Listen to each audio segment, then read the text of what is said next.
These are the top biggest mistakes I see in branding all the time. Businesses invest in branding, they hire a designer, maybe get a nice logo, and then months later, their brand still isn't working for them. And that's because branding is more than just looking good. It has to be strategic. And today I'm going to share the biggest branding mistakes I've seen all the time. And these mistakes could stop you from standing out, connecting to the right audience, and actually building long-term recognition. I worked with over 100 brands online, and I've seen what works and what doesn't. So if you're building a brand or even thinking about rebranding, this video is going to save you from a lot of headaches. So let's start. Mistake 1. Thinking branding is just a logo. When people think of branding, the first thing that comes to mind is the logo. But branding is so much more than that. Branding is also the way your business sounds, looks, feels. It's the tone of voice, it's the messaging, and it is literally the experience someone has with your brand. I've had clients come to me saying we just need a logo refresh, but after understanding more about their business problem, it seems to be a bigger problem, and a logo refresh may not solve it. Many of the times when I realize these brands that just want a logo refresh have never done brand strategy or understood why they're starting their business in the first place. No mission, no positioning, no understanding of their target audience.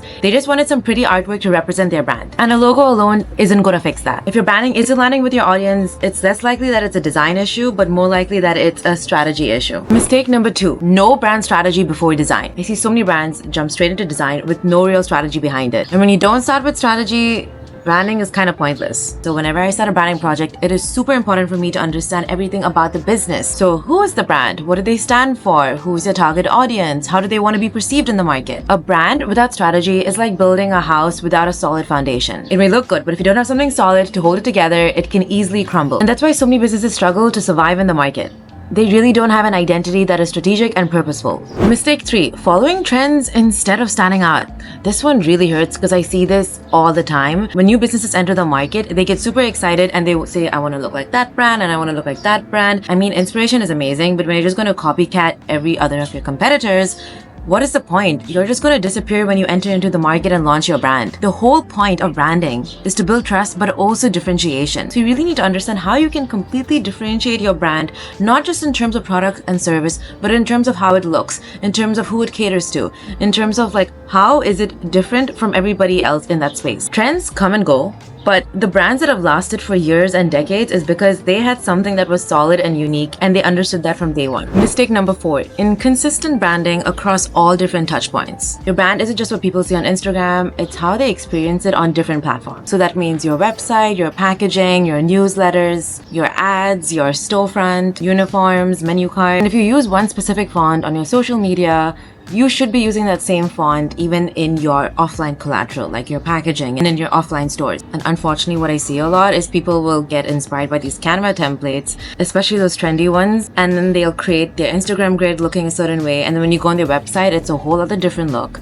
And then if you go interact with their newsletters or any other platforms, it's again another different look. And you're just kind of losing trust from your audience. And that's really confusing, and confusion kills trust. And that's why every brand I work with gets a brand guideline document so they're able to implement their brand consistently across all touch points. Every platform that customer is going to interact with will experience the same look and feel. And when you experience the same thing over and over again, that builds trust.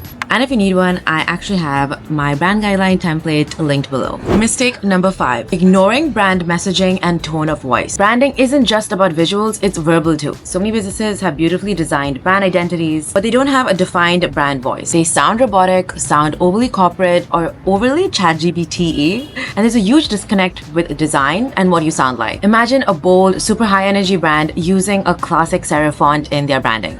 Doesn't really make sense. Your brand voice should be distinct as your visuals. Are you playful, luxurious, bold, minimal? Your words should reflect that. Mistake number 6, branding that doesn't really speak to the right audience. Another huge mistake I see is clients love to design for themselves rather than their audience. They tend to treat branding projects like personal projects, and the whole point is defeated when you do that. I've had clients say that, oh, I love this font or I love this aesthetic, without really considering who the brand is designed for. Branding isn't about personal preferences. It's about what resonates with the people that you're trying to reach. So wellness brand targeting mindful, calm consumers is going to look and feel different than a brand that is high-paced and energetic. Your audience's emotions, mindsets, and lifestyles should influence your brand identity. If your branding isn't connecting, ask yourself this: are we designing for the right people? And mistake number 7, not considering how the brand identity is going to look like in the real world. A logo might look amazing on a mood board or a computer screen, but does it look good on a window signage or on a tote bag, a website, a tiny Instagram icon? A brand should be designed to keep real-world applications in mind. I always test logos on multiple different platforms,